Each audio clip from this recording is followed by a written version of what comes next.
우리가 지난 시간에 건축자의 버린 돌이 모퉁이의 머릿돌이 되신 예수님에 대해서 생각해 보았습니다. 예수 그리스도는 사람들에게 실어 버림바 되셨지만 하나님께서는 그 아들 예수 그리스도를 택하셔서 보배로운 산돌이 되게 하셨습니다. 그러므로 하나님의 은혜로 택하심을 입은 우리들이 산돌 대신 예수 그리스도께 나와 신령한 집으로 지어져 가게 된다라는 사실입니다. 따라서 우리 성도들은 하나님께서 기뻐 받으실 만한 신령한 제사를 드릴 거룩한 제사장들이 되었습니다. 오늘 본문 말씀을 통해서 우리 성도들이 내 위치가 어디인지 성경은 말해주고 있습니다. 성도가 어떤 자들입니까? 주 예수를 믿는 우리는 신자 이렇게 부르기도 하고 구별된 자라고 해서 성도라고 불려지기도 합니다. 그런데 오늘 말씀에서 베드로 사도는 이런 성도들을 뭐라고 말했냐 하면 택하신 족속이요 왕같은 제사장들이요 거룩한 나라요 그의 소유된 백성들이다 이렇게 말하고 있습니다. 이제 우리가 어느 위치에 있는지 알아서 하나님 앞에서 내가 어느 위치에 있는지를 알아야 내 본분을 행할 수 있다라는 사실이잖아요. 그래서 환난과 핍박과 어려움이 있는 이 상황 가운데서도 승리하는 삶을 살아가기를 바랍니다. 제가 이탈리아 로마에 가본 지가 한 30년 된 것 같아요. 거기 가보니까 거기 가면 베드로 성당이라는 곳이 있습니다. 어마어마하게 커요. 이 성당을 몇 년 동안 지었냐면 120년 동안 지었습니다. 그러니까 그 어마어마한 성당을 짓기 위해서 뭐가 필요하지? 돈이 필요할 거 아니에요. 그죠? 그래서 교황청은 이 성당을 짓기 위해서 그 어마어마한 돈을 사용해야 됐는데 그 당시 교황이 누구냐면 줄리어스 2세라는 교황입니다. 이 교황이 이 성전을 짓는 비용을 마련하기 위해서 고민을 합니다. 이렇게 큰 성당을 그러니까 그대에 다 못 지었어요. 시작은 줄리어스 2세가 했지만 그 다음 대를 이어서 교황들이 지었는데 이 비용을 어떻게 마련할까 고민하다가 좋은 생각이 났어요. 그 방법은 뭐냐면 어떤 문서를 만들어서 팔면 되겠다. 누구를 상대로? 성도들을 상대로. 그래서 천주교에는 이런 교리가 있습니다. 영원한 형벌은 하나님께서 사해줘야 되지만 그 죄로 인해서 이 세상에서 혹은 연옥에서 죄사함을 받는 것은 교황도 가능하다. 그거는 성경에 없는 말이에요. 그래서 성경에 잘못된 것 중에 하나가 뭐냐면 교황무오설. 교황은 죄가 없다. 죄가 없으면 죽지 말아야 돼요. 왜? 죄의 삭은 사망이기 때문에. 근데 지금 교황도 지금 위태롭다는 거 보니까 얼마 있다가 죽을 거야. 그럼 죽는다는 건 뭐예요? 죄가 있다라는 거예요. 그러니까 잘못된 교리죠. 여기는 교황무오설이 있기 때문에 그 당시에 영원한 형벌이 아닌 우리가 살면서 당하는 그런 그 형벌에 대해서는 교황도 사해 줄 수 있다라는 법이 있었습니다. 그래서 허무맹랑한 그 법을 성도들은 믿었어. 요즘요 이단이 그렇게 횡행해도 믿으니까 나가는 거예요. 그 말이 허무맹랑하다고 생각하면 나가지 않습니다. 그래서 죄 지은 자가 돈이나 중요한 물건 아마 금덩어리 같은 걸 만약에 바치면 교황이 그 형벌을 줄여주거나 면제해 줄 수 있다 해서 그게 바로 면제부인 거예요. 중세시대에 아주 문제였던 거죠. 그러면 헌금을 많이 내면 면제부를 써줍니다. 그럼 죄가 없어져요. 요즘도 만약에 교회에서 면제부를 써준다 그러면 교회가 재정 때문에 걱정하지 않을 겁니다. 이 말도 안 되는 면제부가요. 영국이나 스페인이나 프랑스에서는 잘 안 팔렸어. 근데 독일에서는요. 아주 날개 돋친 듯이 팔렸습니다. 이거를 어떻게 팔았냐 하면 신부들이 나 왔어 이렇게 말하기가 그러니까 나팔을 크게 붑니다. 나팔을 불면서 찬송가를 부르면서 가. 그러면 이제 무슨 헌금함을 들고 갑니다. 그러면 사람들이 막 쫓아와요.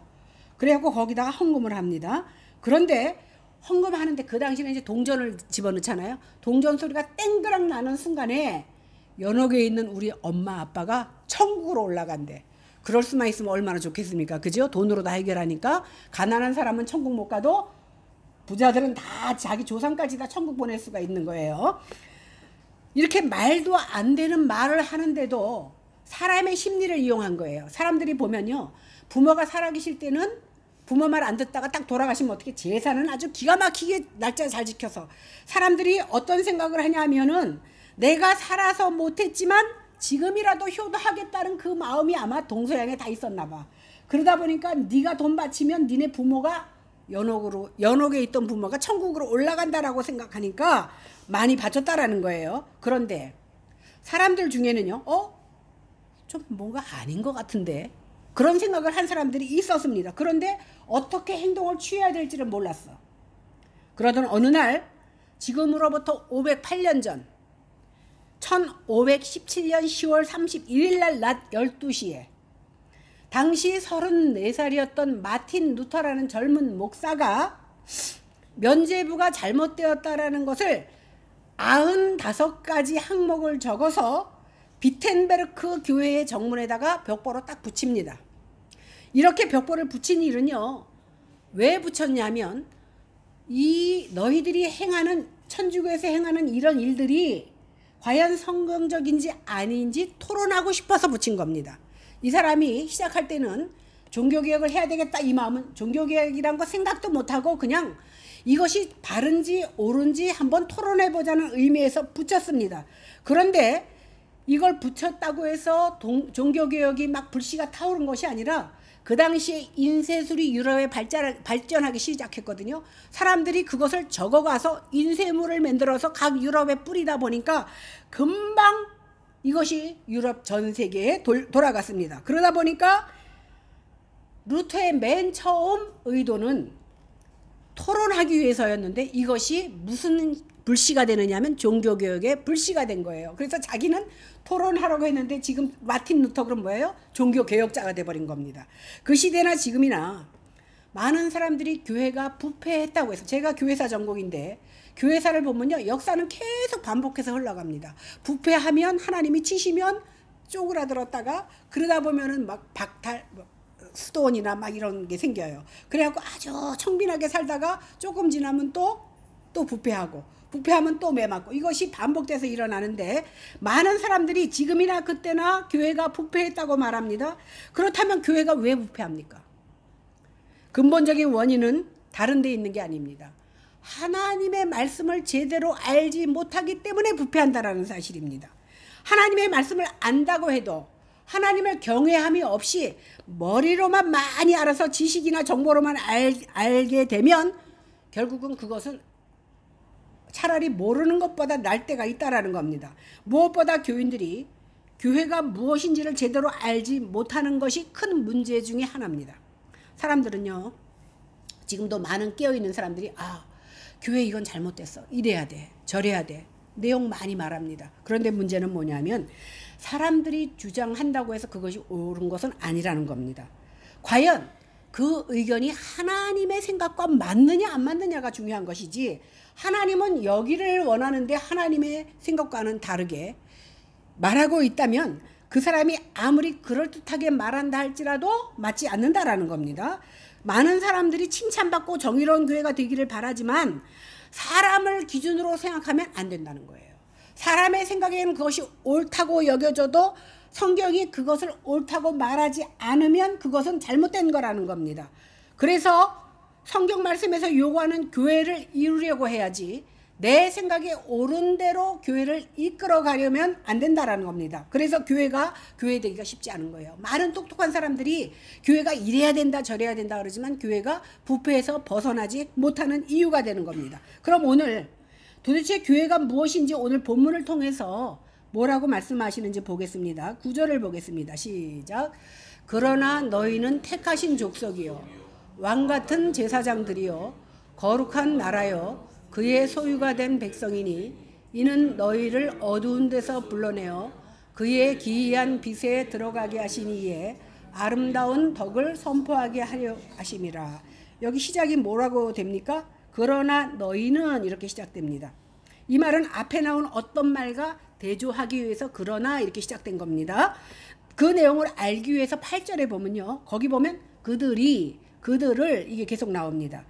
그러니까 8절에 나오는 그들은 누구냐면 예수 믿지 않는 사람들을 말합니다. 지난 주간에 제가 설교한 것을 가만히 기억해 보면 마지막 7, 8절에 뭐라 그랬죠? 이거는 구원을 받아들이지 않는 사람들에 대한 말이다 이랬어요. 그럴 때 성경에서는 그들을 이렇게 말했어요. 그러니까 그들은 누굽니까? 예수 믿지 않는 사람들.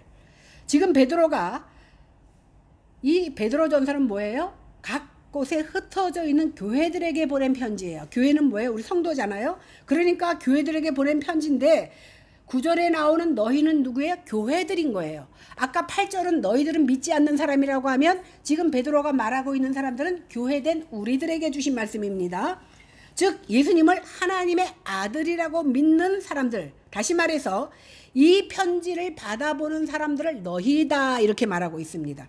그런데 오늘 본문은 너희, 즉 교회에 대해서 다양하게 말을 해주고 있습니다. 보통 표현이 다양하면요 그 물건을 정확하게 하는데 크게 도움이 됩니다. 제가 이제 나이가 먹고 기억력이 자꾸 없다 보니까 때로는 말을 빨리 못해서 스무고개 하듯이 상대가 하고 싶은 말을 맞출 때가 많이 있어요. 제가 그 물건을 정확하게 말할 때 잘 생각이 안 나면 동그란 거 있죠. 동그란 거. 그럼 여러분들이 동그란 게 뭔지 모르잖아. 근데 동그란데요 앞면에는 사람 얼굴이 있고 뒷면에는 글씨가 써 있어요. 숫자가. 그러면 뭐 같아요? 동전 같잖아. 거기다가 크기가 요만해요. 그러면 아 동전이구나. 얼른 이해가 됩니다. 이렇게 제가 얼른 동전이 생각 안 나서 막 설명을 하면 여러분들이 맞출 수 있는 것과 마찬가지로 오늘 교회를 본문에서는 몇 가지로 얘기했냐면 4가지로 설명해 주고 있습니다. 이렇게 여러 가지 표현을 통해서 하나님이 세우신 교회의 참된 의미가 무엇인지를 똑똑히 가르쳐 주려는 겁니다. 이 4가지는 택하신 족속, 왕같은 제사장, 거룩한 나라, 그의 소유된 백성입니다. 하나씩 생각해 보겠습니다. 이 표현들은요 다 구약 성경에서 따온 표현들입니다. 그러니까 이스라엘 백성들이 이 말씀을 들을 때 우리는 처음 듣는 것 같아도 이스라엘 백성들은 구약을 하도 봤기 때문에 얼른 이해가 가도록 한 겁니다. 첫 번째 택하신 족속은요 이사야 43장 20절에서 인용한 말씀입니다.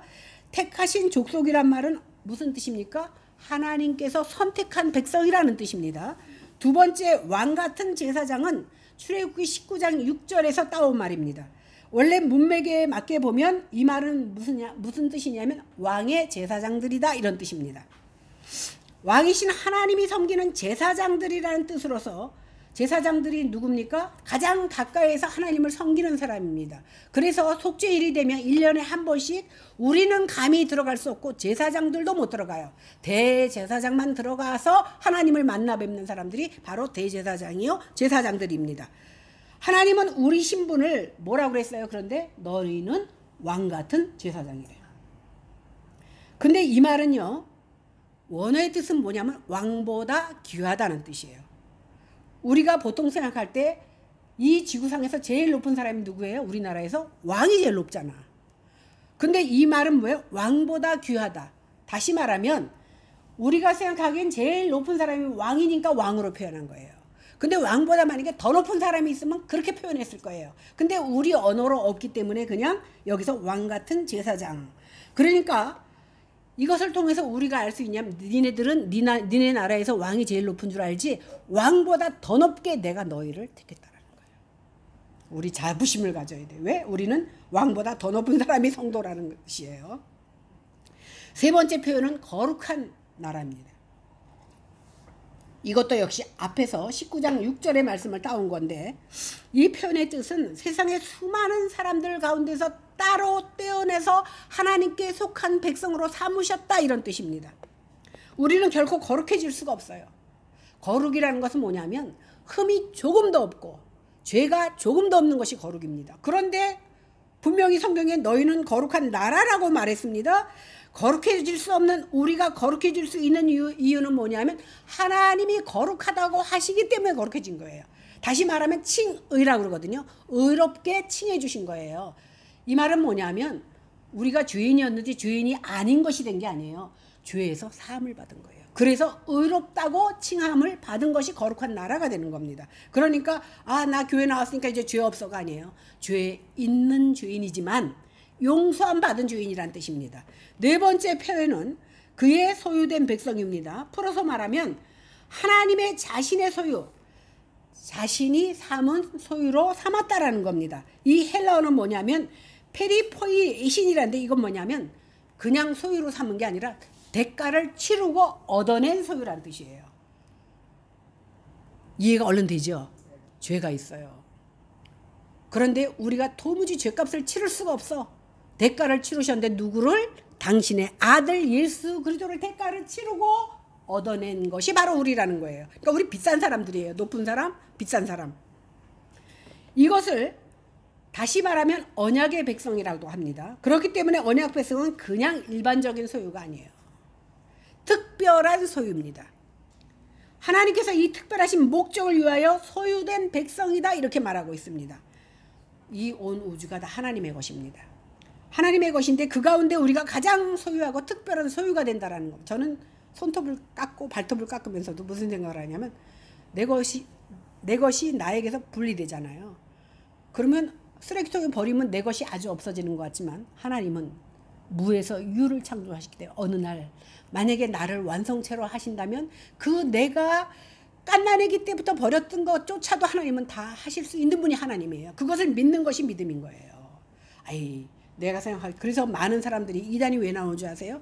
예수님이 물일을 걸었다 그랬어. 그거는 꾸며낸 말이야. 전설 알지? 전설. 그러면 그 말이 더 우리에게는 타당하게 들려. 왜? 우리가 이해하기에 무리를 어떻게 건너.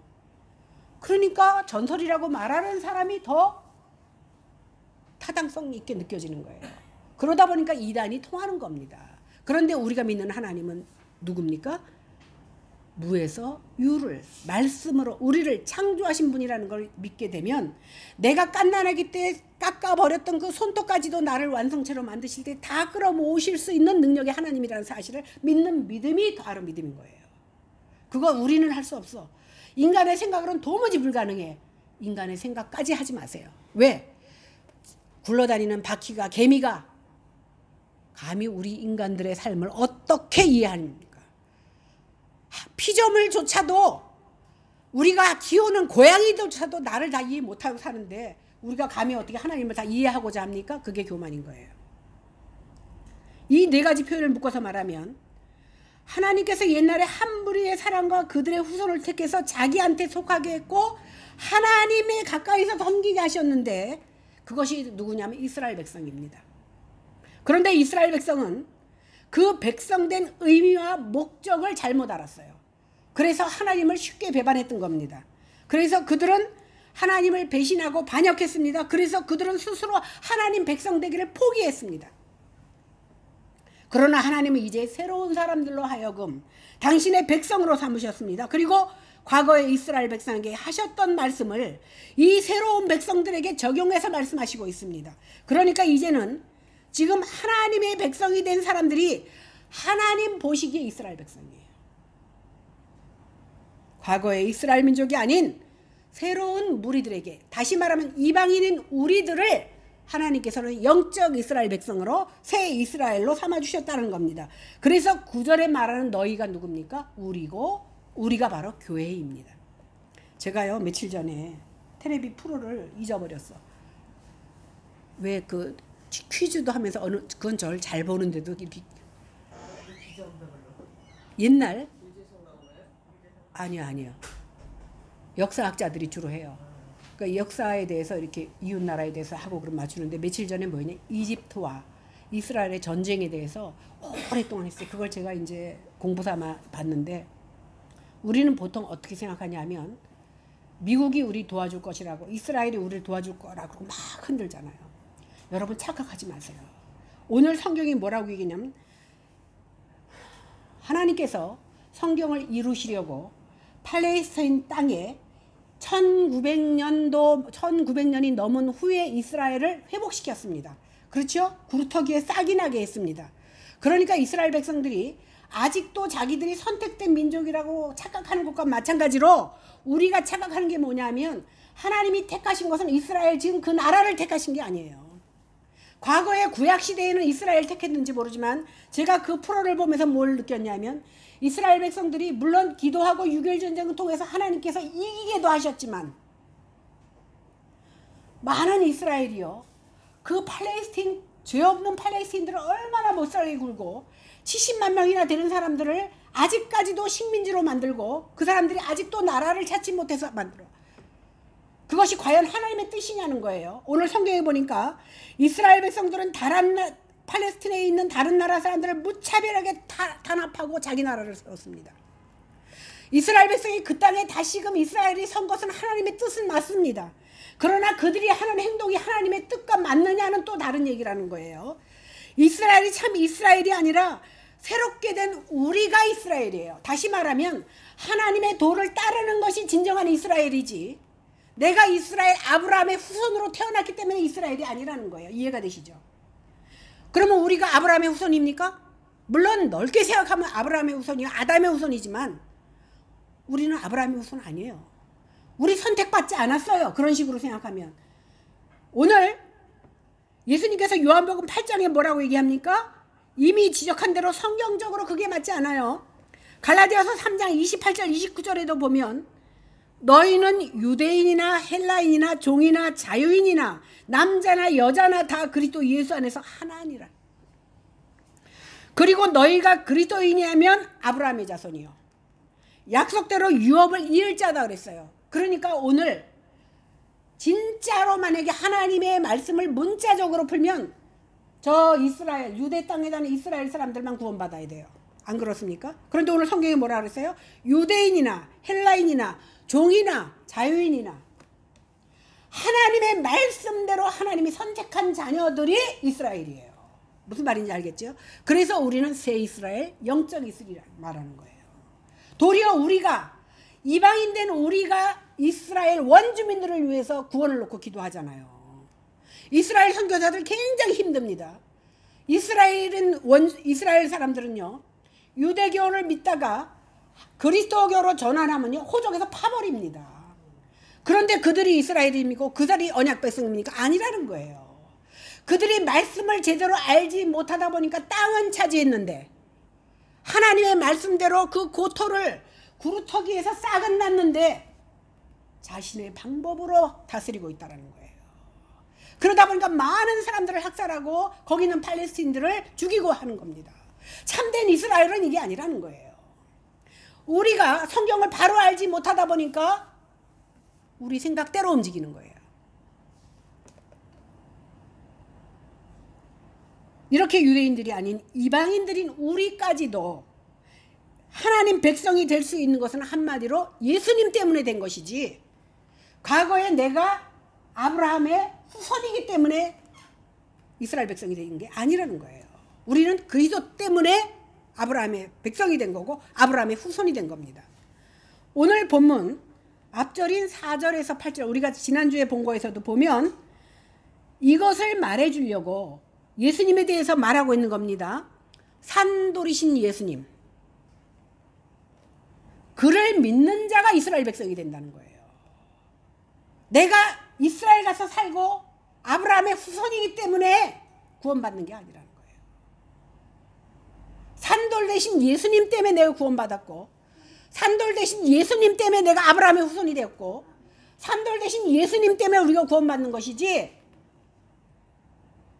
이스라엘 백성들이 착각한 겁니다. 착각하다 보니까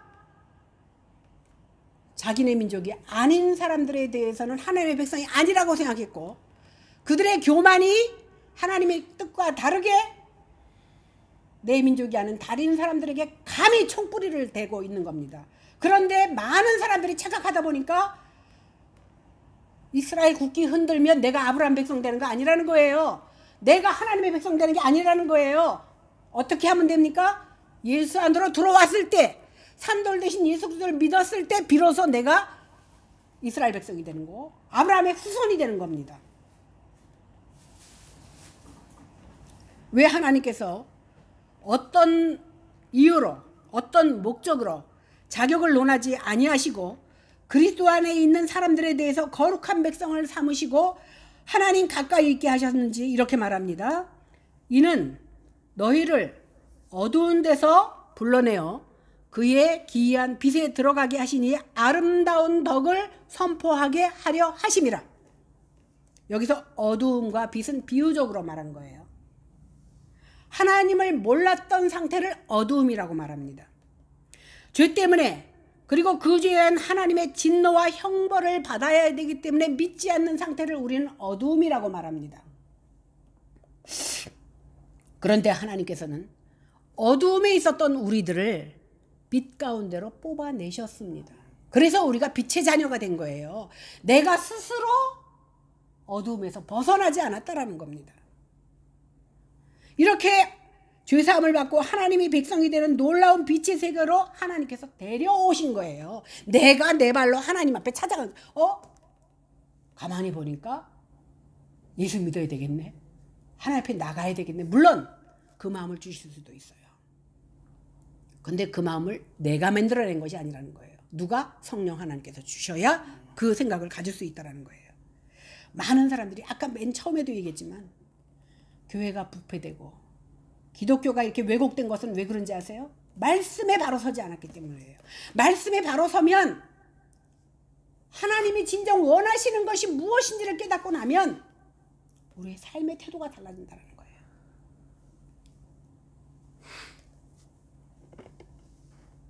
그런데 하나님께서 왜 하나님의 백성을 삼아주셨냐면 죄에서 해방되는 것도 목적이지만 죄에서 해방된 백성은 지난주에도 말했잖아요.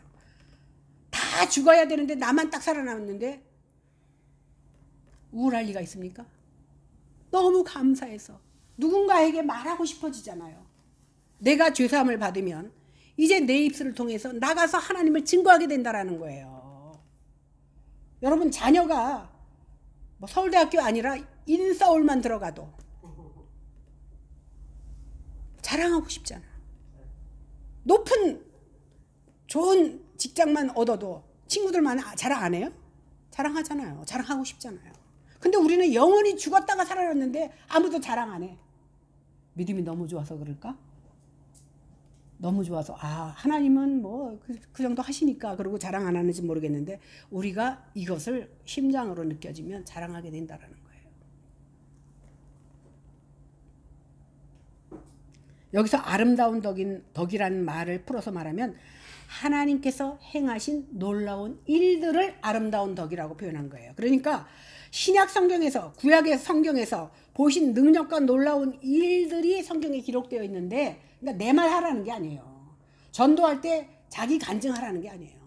성경에 말하고 있는 아름다운 덕들, 하나님께서 행하신 일들을 말하는 게 전도예요. 그것을 알리고 선포하는 것이 바로 전도라는 겁니다. 이 말에 새긴 의미가 정확히 무엇인지 알려면 이사야 43장 21절에 보니까 이 백성은 내가 나를 위하여 지었나니 나의 찬송을 부르게 하려 함이니라. 따라서 정리하면 하나님께서는 하나님의 백성이 아닌 사람들을 그리스도를 통하여서 하나님의 백성 삼으신 이유가 뭐예요? 하나님을 찬양하게 하기 위해서. 그리고 그들의 찬양을 통해서 믿지 않는 사람들에게 알리기 위해서 또 하나님께 영광을 돌리기 위해서 만드셨다는 겁니다. 10절 보겠습니다. 시작. 너희가 전에는 백성이 아니더니 이제는 하나님의 백성이요 전에는 긍휼을 얻지 못하였더니 이제는 긍휼을 얻은 자니라. 이 말씀은요 호세아서에서 따다 인용한 겁니다. 너희가 전에는 하나님 백성이 아니더니 이제는 하나님의 백성이다. 목이 터지게 말했죠. 전에는 이스라엘 사람들만 하나님의 백성인 줄 알았어.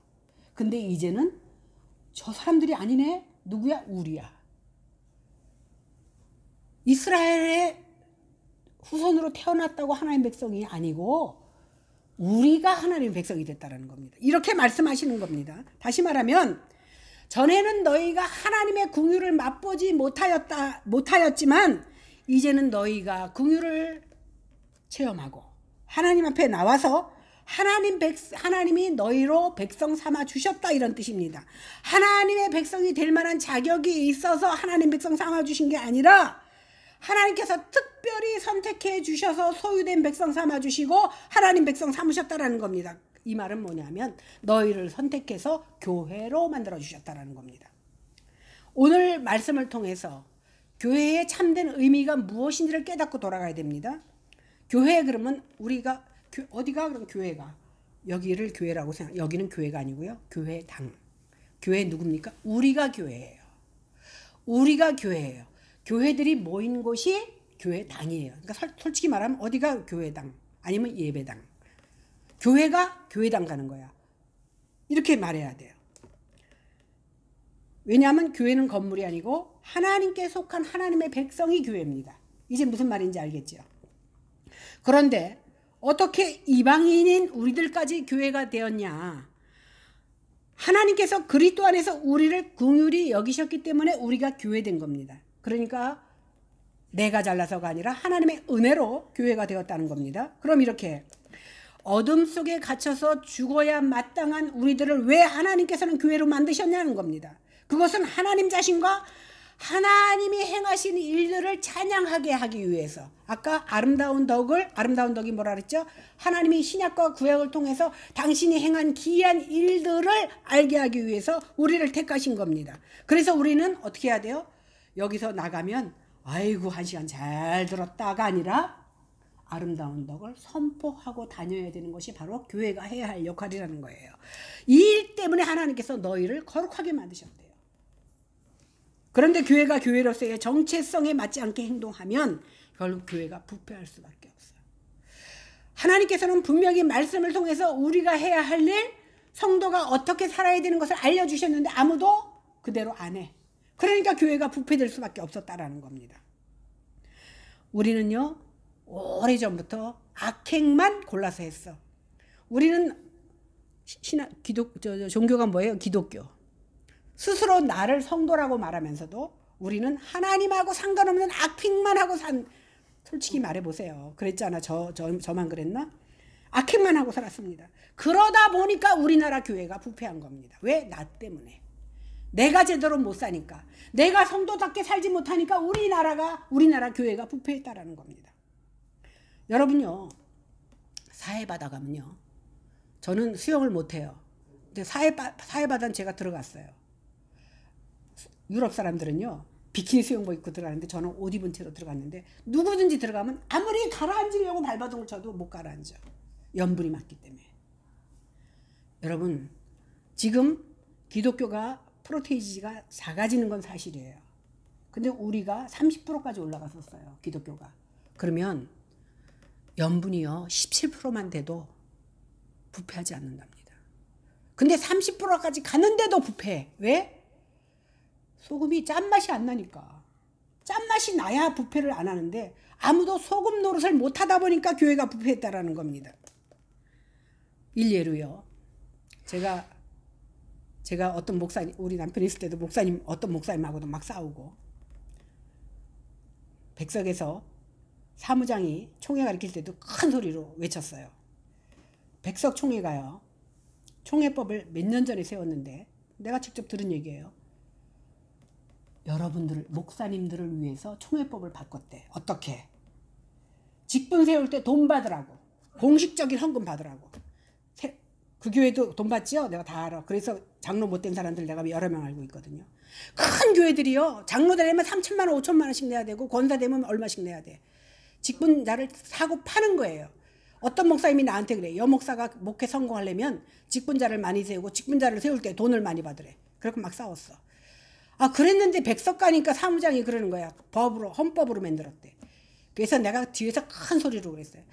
백석이 잡석됐네요. 그랬어. 백석은 하얀 돌이에요. 근데 백석을 잡석으로 만든 게 누구야? 윗대가리들이에요. 예수 믿는다는 윗대가리들. 제가 이거 방송 다 나가잖아요. 왜 떳떳하게 말하는 줄 아세요? 성경에서 아니기 때문에. 중세시대에 교회가 부패했는데 아무도 이상한데 아닌데 생각하면서 아무도 말하지 않았어요. 그런데 젊은 자 하나가 용기를 내었을 때 계몽이 일어났다는 거예요.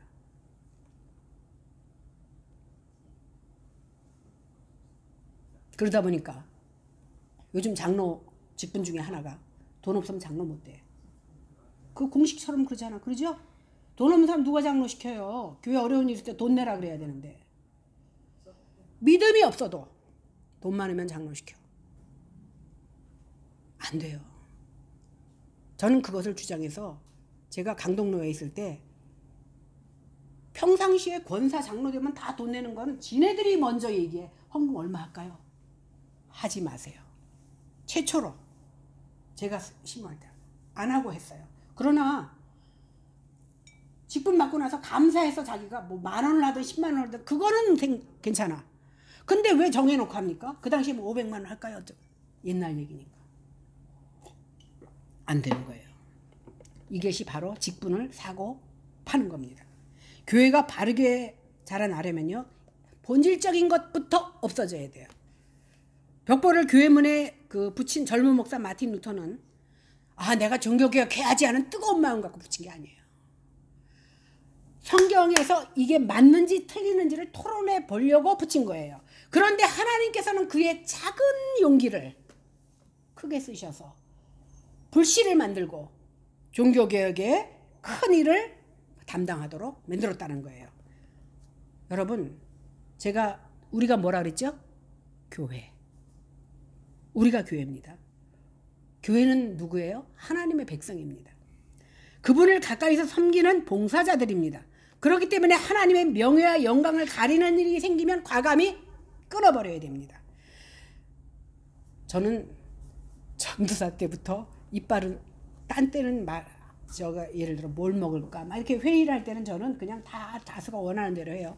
성경에서 틀린 거는 꼭 이빨은 말 해갖고 미움을 샀어요. 그런데 내가 원하는 교회를 만들려고 하면 안 돼요. 하나님이 원하는 교회를 만들려고 해야 돼요. 그렇게 교회를 이루어 나가야 돼요. 교회가 그것이 바로 교회가 썩지 않는 일이고 교회가 바르게 서는 일이에요. 어떤 교인이요, 교회를 다니다 보니까 저 집사도 마음에 안 들고 저 집사도 마음에 안 들고 목사님은 마음에 안 좀 들었나 봐. 그러니까 이 꼴 저 꼴 안 보고 나는 저기 교회 소문 좋은 교회로 옮겨야 되겠다. 근데 대부분 요즘 교회 옮길 때요, 말없이 가버려요. 옛날에는 다 이거 떼어줘야 갔거든요. 근데 지금은 뭐 막 가. 교단도 막. 근데 이 사람은 조금 마음에 걸렸는지 목사님한테 이제 상담을 한 거예요. 목사님, 저 교회 이것저것 뭐 저 집사도 마음에 안 들고 그래갖고 그냥 교회를 떠나겠습니다. 어디로 가십니까? 저기 저쪽 건너에 뭐 온전하고 소문 좋은 교회로 가려고 합니다. 했더니 목사님이 가지 마세요. 왜요? 네, 제가 모르는 뭐 나쁜 일이 있습니까? 그랬더니 뭐라 그러냐면, 집사님이 가시면 좋은 소문이나 온전함이 깨질까봐 그렇습니다. 그 목사님도 참 대놓고 그렇게 말씀하신 거예요. 왜 그러냐 하면 교회는 내가 판단하면 안 되는 거예요. 하나님이 판단하시게 해야 되는 거예요. 그러니까 내 생각에 맞춰서 교회를 이끌어 나가려고 하면 안 돼요. 내가 하나님께 맞춰야 되는 거예요. 우리는 하나님의 백성입니다. 그러니까 내가 바뀌어야지 교회가 바뀌도록 하면 안 돼. 나도 교회고 여러분들이 교회잖아. 이 집사가 마음에 안 들어. 그러면 이 집사를 바꾸라고 하지 말고 내가 바꾸라는 소리예요. 그러니까 내가 안 바뀌면 교회도 안 바뀌어요. 내가 고치지 않으면 교회도 안 고쳐져요. 교회는 하나님 백성인 우리 자신들이라고 했습니다. 나 빼놓고 나머지만 교회가 아니고 나도 포함해서 교회예요. 그래 나부터 변해야 그 다음 사람 이렇게 변해 나가는 거거든요. 그래서 우리는 어제도 제가 어느 분하고 그런 얘기를 했는데 저한테 한 소리예요. 어떤 사람에게서 정말 마음에 안 드는 모습이 보이면 나한테서 표현되지 않은, 그러니까 그 사람 속에는 그 사람의 나쁜 부분보다 더 나쁜 부분이 나한테 있는데 나한테서는 밖으로 표현되지 않은 것뿐이고 내 속에는 더 더러운 것이 있어. 그렇게 생각하면 남을 꼬집을 일이 별로 없는 거예요. 왜? 나는 그 사람보다 더 나쁘기 때문에. 단지 그 사람은 표현된 거고 나는 표현이 안 된 것 그 차이뿐이에요. 그렇기 때문에 어떻게? 나도 부족하고 자격이 없는 사람을 교회로 삼아 주셨으니 서로 긍휼을 베풀고 사랑해야 되는 겁니다. 그래서 내가 하나님 앞에 바로 서기만을 기도해야지 하나님 저 집사 좀 고쳐주세요 기도하지 말라는 거예요. 나를 하나님 앞에 바로 서고 바로 되게 하기를, 이런 거룩한 고민을 해야 되는 줄로 믿습니다. 그래서 이 땅에 건강한 교회가 많아져야 돼요. 그 교회당이 훌륭하고 건강하고 뭐 새로 된 교회가 많아지는 것이 아니라 건강한 교회들이 많아져야 된다는 거예요. 그래서 하나님의 신실한 백성으로 살아갈 때에 비록 이거보다 더 못한 천막 속에서 예배를 드린다 할지라도 그 교회가 정말 반듯한 교회고 그 교회가 가장 아름다운 교회가 된다라는 거예요. 우리는 하나님의 백성입니다. 하나님의 구별을 얻은 자입니다. 그렇기 때문에 내가 섬기는 중심교회 안에서 더욱더 충성을 다하고 바르게 세워져 가야겠다고 마음을 다짐할 때 우리 교회가 좋은 교회, 온전한 교회로 세워진다는 것을 생각하고 우리 교회 한 사람 한 사람들이 하나님 앞에 바르게 세워지기를 기도하는 저와 여러분들 되시기를 주님의 이름으로 축원합니다. 기도하겠습니다. 하나님, 목사는 그저 수도꼭지에 붙어있는 호수에 불과합니다. 만약에 자격으로 말한다면 오늘 설교한 한마디도 말할 자격이 없는 이 죄인을 우리 하나님께서 세우셔서 그저 물이 통과하는 호수로만 사용되게 하심을 감사합니다. 우리는 교회입니다. 우리 교회 한 사람 한 사람들이 건전해지고 바르게 설 때에 교회가 서는 줄로 믿습니다. 다른 교회가 바뀌기를 바라지 말고 나라는 교회가 먼저 바뀌어지기를 원합니다.